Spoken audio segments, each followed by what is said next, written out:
May NMAX version 3 na.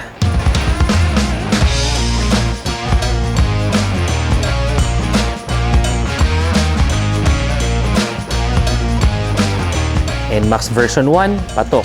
Version 2, patok. Ngayon, meron ng tinatawag na NMAX Turbo, ang pinakabagong version ng NMAX. Ano kaya mga high-tech specs at ang nadagdag sa motor na to? Magkano?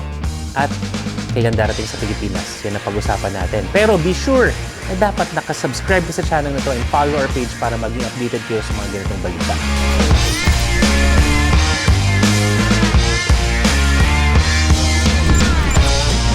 Yes, kamakailan nga ay ini-launch ang pinakabagong version ng NMAX.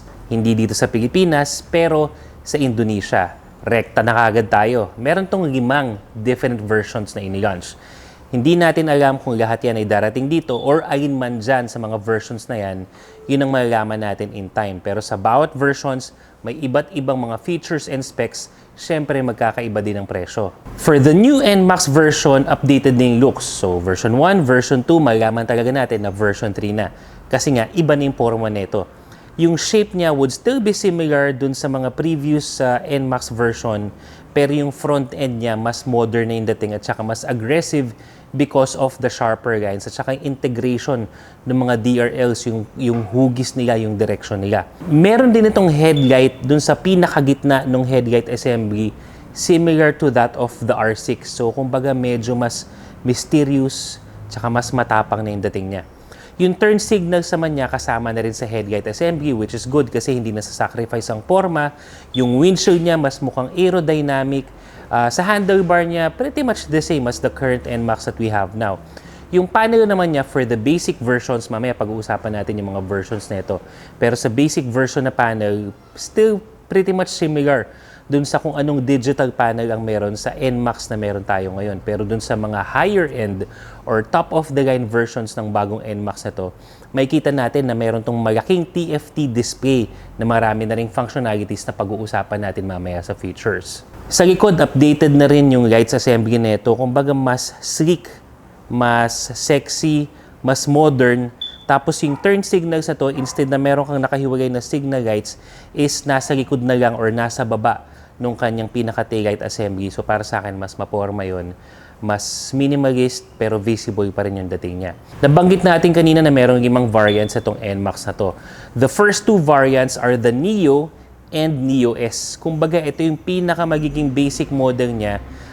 The engine will be the same kung ano man yung NMAX na meron tayo. And this will not have the turbo version, saka hindi rin ito magkakaroon ng mga updated specs.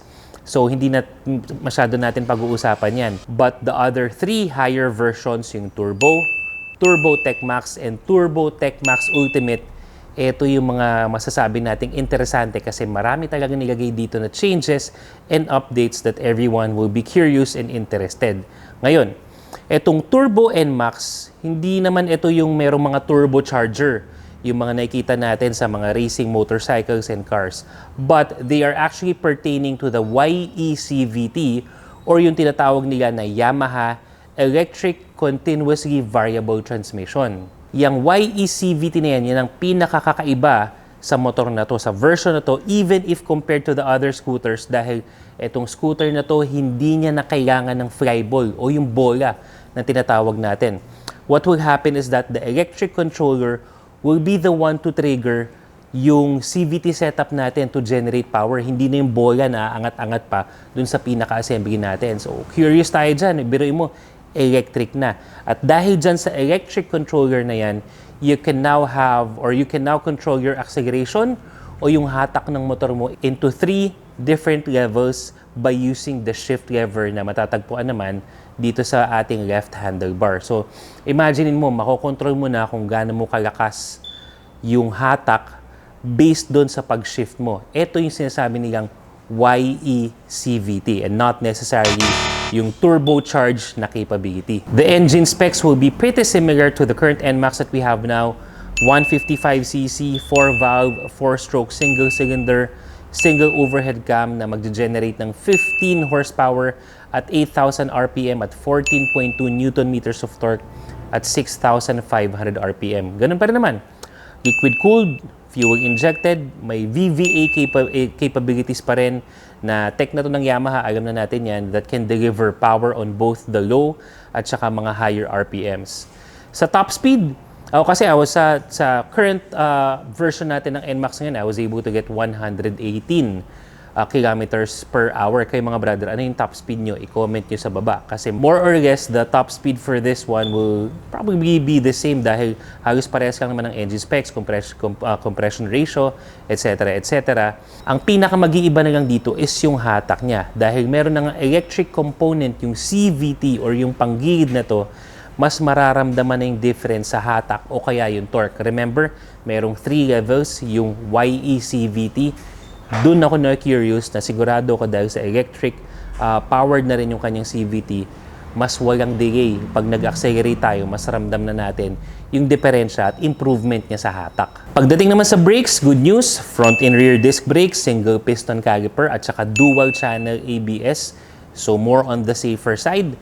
Pagdating sa suspension, wala naman talagang pinagbago, telescopic fork in front, but yung sa suspension sa likod kasi may nakikita akong version sa ibang bansa na meron ng pressure canister, yung baso na tinatawag natin. So, I'm just not sure if available ba yan sa Neo or sa basic version hanggang sa mga turbo version. So, malalaman natin yan eventually. At least, sana nga, meron ng upgrade pagdating dun sa rear suspension specs ng NMAX na to. Sa gulong, wala namang pinagbago. 110/70/13 sa harap, 130/70/13 sa likod. Pretty much malamang the same brand na rin yan. Ngayon, pag-usapan naman natin yung features. Yung mga features pa rin na meron si NMAX ngayon versus dito sa pinakabagong NMAX is keyless, traction control, automatic start and stop. Pero ang isa sa mga pinakamalaking nag-iba sa NMAX na to is the riding modes.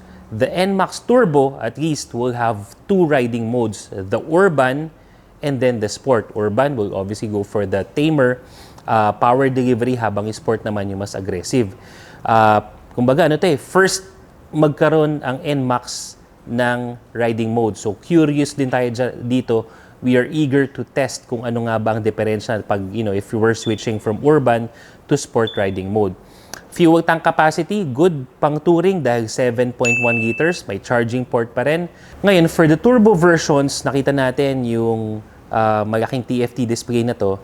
Magkakaroon na rin to ng phone connectivity, although may Y-Connect naman na ngayon. But this time, meron na rin tong GPS assistance. So, okay din to, interesting, kasi this is what I have been looking for a phone connectivity function ng isang motor, yung GPS assistance. So, good job Yamaha if yung version na yan ang darating dito sa Pilipinas.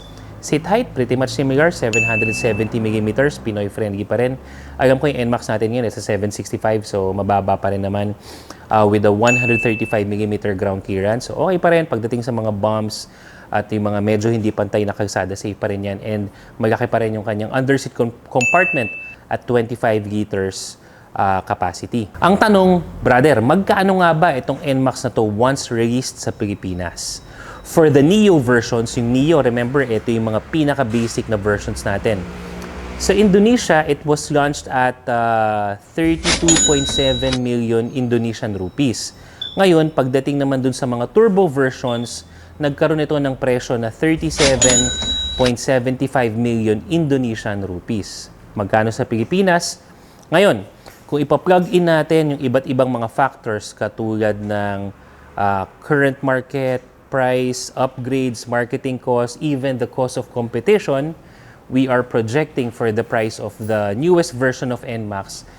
For the Neo version, yung basic, right around 153,000 pesos. Habang yung turbo version naman, remember may 3 versions yung turbo, magre-range yan anywhere between 170 to 189,000 pesos. Again, these are our projections.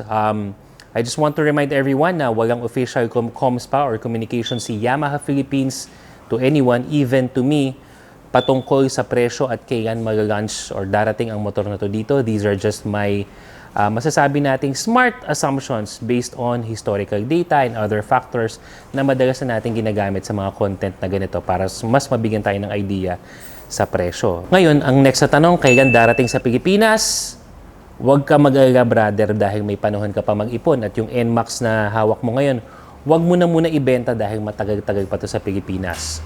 Ang pinakamaaga na pwede itong dumating sa Pilipinas is December of this year, 2024. But that's a long stretch. Kumbaga, ano na yun, I'm just being hopeful na dumating siya this year. But realistically speaking, the earliest possible date of the newest NMAX or the NMAX Turbo being available in the Philippines would be around March of 2025. So, gamitin mo na muna yung NMAX mo kung anumang motor na meron ka at kung sumumbigin to, may panahon ka pa para mag-ipon. Dahil nabanggit nga natin, yung projected na presyo natin ay hindi na rin biro. Nasa top end na rin talaga to ng mga scooters at this category. Again, these are just my analytical assumptions based on different facts na ginagamit na natin para somehow, alam naman natin darating to sa Pilipinas mapaghandaan na natin kung sakaling nagpaplano kayo na bumili ng motor or you're getting confused dahil hihintayin ko na to without you knowing na matagal pa pala ang hihintayin mo bago itong motor na to ay dumating sa Pilipinas. So yan ang ating motorcycle feature for the day mga brother, the NMAX V3 or the NMAX Turbo as what was launched in Indonesia. Para sa iba't ibang mga motorcycle news, reviews, and tips, be sure to follow lahat ng mga social media page natin katulad ng TikTok, Facebook, YouTube, and Instagram. Mawawala pa ako. Paano mga brother? Sama-sama natin iti-test ride yan pagdating dito sa Pilipinas. For your next video.